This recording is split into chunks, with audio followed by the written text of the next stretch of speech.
നമസ്കാരം, എൻ്റെ പേര് രശ്മി. ഞാൻ SUT ഹോസ്പിറ്റലിൽ ചൈൽഡ് ഡെവലപ്മെൻറ്റൽ തെറാപ്പിസ്റ്റാണ്. ഞാൻ മുന്നേ ഒരു വീഡിയോ ചെയ്തിട്ടുണ്ടായിരുന്നു പാരൻറ്റിങ്ങിനെ പറ്റിയിട്ട്. അതായത് നമ്മുടെയൊക്കെ 2 ടൈപ്പുള്ള പാരൻറ്റിങ് പറഞ്ഞിട്ടുണ്ട്, ട്രഡീഷണലും ജെൻറൽ പാരൻറ്റിങ്ങും. അപ്പോൾ ജെൻറൽ പാരൻറ്റിങ്ങിലേക്ക് പോകാൻ വേണ്ടിയിട്ടുള്ള കുറച്ച് ടിപ്സ് കാര്യങ്ങളൊക്കെയാണ് ഞാൻ ഇന്നിവിടെ പറയാൻ ഉദ്ദേശിക്കുന്നത്. ജെൻറൽ പാരൻറ്റിങ് എന്ന് പറയുന്ന സ്റ്റൈലാണ് നമുക്ക് കൂടുതലും ഈ ന്യൂജൻ ജനറേഷനിൽ നമുക്ക് കൂടുതലും എഫക്റ്റീവായി നമുക്ക് കണ്ടുകൊണ്ടിരിക്കുന്നത്. അപ്പോൾ ആ രീതിയിൽ പോയാൽ മാത്രമേ നമ്മുടെ കുഞ്ഞുങ്ങൾ നമ്മുടെ കയ്യിൽ നിൽക്കത്തുള്ളൂ. നമ്മൾ പറയുന്ന കാര്യങ്ങൾ ഏത് രീതിയിൽ പറയണം എന്നുള്ളതും നമ്മുടെ കയ്യിൽ, പാരൻസിൻ്റെ കയ്യിലാണ് ഉള്ളത്. അപ്പോൾ ജെൻറൽ പാരൻറ്റിങ് സ്റ്റൈലാണ് കൂടുതലും നല്ലത് എന്നുള്ളതാണ് എൻ്റെയും പേഴ്സണൽ ആയിട്ടുള്ള ഒപ്പീനിയൻ. അപ്പോൾ നമുക്ക് ശ്രദ്ധിക്കേണ്ട കാര്യങ്ങൾ 3 C's ആണ്. അതായത് ABCയിൽ C. അതിൽ 1 നമുക്ക് കോൺഫിഡൻസ്, 2 കമ്മ്യൂണിക്കേഷൻ, 3 കൺസിസ്റ്റൻസി. അപ്പോൾ ഈ 3 Cയും വളരെ ഇമ്പോർട്ടൻ്റ് ആയിട്ടുള്ള ഒരു കാര്യം തന്നെയാണ് ജെൻറൽ പാരൻറ്റിങ് സ്റ്റൈലിൽ വരുമ്പോൾ.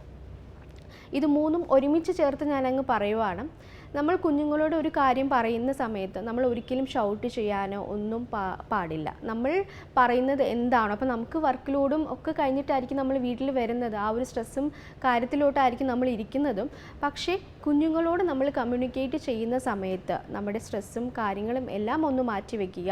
പ്രത്യേകിച്ച് നമുക്ക് ഇപ്പോൾ ഈ കാലത്ത് എല്ലാവരും യൂസ് ചെയ്യുന്ന മൊബൈൽ ഫോൺസ്, വീട്ടിൽ വന്നു കഴിഞ്ഞിരുന്നാലും പാരൻസും മൊബൈൽ ഫോണിലായിരിക്കും, നമ്മൾ വർക്കും കാര്യങ്ങളും എല്ലാം ത്രൂ മൊബൈൽ ഫോണാണ്. സോ അവരും ആ ഒരു രീതിയിലാണ് നിൽക്കുന്നത്. അപ്പോൾ ഇത് കണ്ടിട്ടാണ് കൂടുതലും കുഞ്ഞുങ്ങൾ പഠിക്കുന്നതും. സോ വീട്ടിൽ വരുന്ന സമയത്തെങ്കിലും നമ്മൾ കുഞ്ഞുങ്ങളുമായിട്ട് കമ്മ്യൂണിക്കേറ്റ് ചെയ്യാനുള്ള ടൈം നമ്മൾ കണ്ടെത്തുക.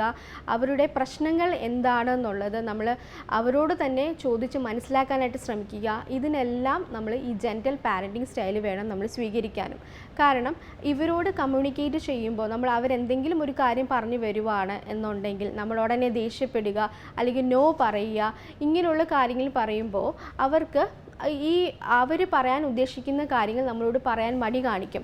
അവർ ഓപ്പണപ്പായിട്ട് നമ്മളോട് സംസാരിക്കാനുള്ള സാഹചര്യം അല്ലെങ്കിൽ സിറ്റുവേഷൻസ് നമ്മൾ കൊടുത്തില്ല എങ്കിൽ അവർക്ക് ആ ഒരു കോൺഫിഡൻസ് ലെവൽ അല്ലെങ്കിൽ നമ്മളോട് പറയാനുള്ള പേടി എല്ലാം കൂടിക്കൊണ്ട് തന്നെ ഇരിക്കും. സോ അവരൊരു കാര്യം പറയുവാണ്, ഇപ്പോൾ തെറ്റായിരിക്കും ചിലപ്പം നമ്മുടെ കുഞ്ഞ് പറയുന്നത്, പക്ഷേ നമ്മൾ അത് തെറ്റാണ്, അത് അങ്ങനെ അല്ല എന്നുള്ള രീതി നമ്മൾ കമ്മ്യൂണിക്കേറ്റ് ചെയ്യുമ്പോൾ വളരെ കാമായിട്ട് വേണം നമ്മൾ കമ്മ്യൂണിക്കേറ്റ് ചെയ്യാനായിട്ട്. കാര്യങ്ങൾ എന്താണ്, അതിൻ്റെ ദോഷഫലങ്ങൾ എന്താണെന്നുള്ളത് കുഞ്ഞിനോട് പറഞ്ഞ് മനസ്സിലാക്കുക. ചിലപ്പോൾ ഒരു വൺ ടൈം നമ്മൾ പറയുമ്പോൾ കുഞ്ഞ് കേട്ടൊന്നും വരത്തില്ല, പക്ഷേ 1-2 വട്ടം നമ്മൾ പറഞ്ഞു കഴിയുമ്പോൾ ഏതൊരു കുഞ്ഞും അത് മനസ്സിലാക്കാവുന്ന കഴിവ് അവനുണ്ടായിരിക്കും. സോ നമ്മൾ കുഞ്ഞുങ്ങളുമായിട്ട് സംസാരിക്കുന്ന സമയത്ത് വളരെ കാമായിട്ട് തന്നെ സംസാരിക്കാനായിട്ട് ശ്രമിക്കുക. അതുപോലെ തന്നെ ഈ കുഞ്ഞുങ്ങളിലെ മൊബൈൽ അഡിക്ഷൻ വരുമ്പോഴും നമുക്ക് ഈ ജെൻറൽ പാരൻറ്റിങ് യൂസ് ചെയ്യാം. അതായത് അവരുടെ കൂടെ നമ്മൾ കുറച്ച് ടൈം സ്പെൻഡ് ചെയ്യുക. മൊബൈൽ അഡിക്ഷനൊക്കെ വരുന്ന സമയത്ത് ഇവർ ഒരു കാരണവശാലും ഇവർക്ക് പെട്ടെന്ന് ആ ഒരു അഡിക്ഷനിൽ നിന്ന് മാറ്റാൻ പറ്റില്ല. പക്ഷേ നമ്മൾ ആ ഒരു ടൈം റെസ്ട്രിക്ഷനൊക്കെ കൊടുത്ത് അവരോടൊപ്പം ഇരുന്ന് അവരോട് ഏത് ഗെയിമാണ് കളിക്കുന്നത് അതിനൊരു ടൈം റെസ്ട്രിക്ഷൻസ് കൊടുക്കുക. അവരുമായിട്ട് മിംഗ്ലിങ് ചെയ്ത് ഒരു സോഷ്യൽ കമ്മ്യൂണിക്കേഷൻ ലെവൽ കൂടെ കൊണ്ടുവരിക. ഇതെല്ലാം നമ്മൾ ഈ ജെൻറൽ പാരൻറ്റിങ്ങിൽ വരും. അതുപോലെ തന്നെ ഞാൻ മുന്നേ ഒരു വീഡിയോയിൽ പറഞ്ഞിട്ടുണ്ട് പോസിറ്റീവ് ആറ്റിറ്റ്യൂഡ്സിനെ പറ്റിയിട്ട്. അതിൽ ഒരു കാര്യം പറയുന്നുണ്ടായിരുന്നു, എന്താണ്, ഈ കുഞ്ഞുങ്ങളുമായിട്ടുള്ള ഒരു ഔട്ടിങ്, ഒരു നൈറ്റ് ഡ്രൈവ്, അവർക്കിഷ്ടപ്പെട്ട ഒരു ഫുഡ്, അവർക്കിഷ്ടപ്പെട്ട ഒരു ഗെയിം നമ്മൾ പാരൻസുമായിട്ട് കൂടെ ഇരുന്ന് കളിക്കുക. ഇതെല്ലാം ജെൻറൽ പാരൻറ്റിങ്ങിൽ വരുന്ന ഒരു സ്റ്റൈലിംഗ് തന്നെയാണ്. അപ്പോൾ ഈ വഴിയെല്ലാം കുഞ്ഞുങ്ങളും പാരൻസുമായിട്ടുള്ള കമ്മ്യൂണിക്കേഷൻ, ആ ഒരു ഇൻറ്ററാക്ഷൻ ലെവൽ ഇതെല്ലാം കൂടി വരികയും കുഞ്ഞുങ്ങൾക്ക് കുറച്ചുകൂടി ഒരു കോൺഫിഡൻസ് ലെവൽ, ഇപ്പോൾ ടീനേജ് കുട്ടികളൊക്കെ ആണെന്നുണ്ടെങ്കിൽ അവർക്ക് പല പ്രശ്നങ്ങളും കാണാം. കാരണം ഹോർമോൺ ചേഞ്ചസിലുണ്ടാവും പ്രോബ്ലംസ്.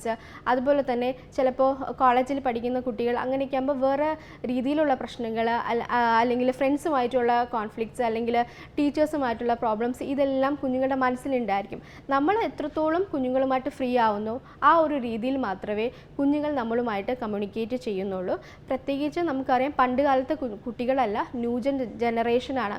അപ്പോൾ അവർക്ക് പല രീതിയിലുള്ള സംശയങ്ങളും പല രീതിയിലുള്ള ഫ്രണ്ട്സുമായിട്ടുള്ള കൂട്ടുകെട്ടുകളും ഒക്കെ ഉണ്ടാവും. അപ്പോൾ ഇതെല്ലാം നമ്മൾ ഒരു ജെൻറൽ പാരൻറ്റിങ് സ്റ്റൈലിലോട് കൂടി നിന്ന് അവരുമായിട്ട് കാര്യങ്ങൾ സംസാരിച്ച് കമ്മ്യൂണിക്കേഷൻ ലെവൽ കൂട്ടി എത്രത്തോളം അഫെക്ഷൻ ലവ് നമുക്ക് അത്രത്തോളം കുഞ്ഞുങ്ങൾക്ക് കൊടുക്കാൻ പറ്റുമോ അത്രത്തോളം കൊടുത്ത് അവർക്ക് നമുക്കൊരു പോസിറ്റീവ് ആറ്റിറ്റ്യൂഡിലോട്ട് നമുക്ക് കൊണ്ടുവരാനായിട്ട് സാധിക്കും.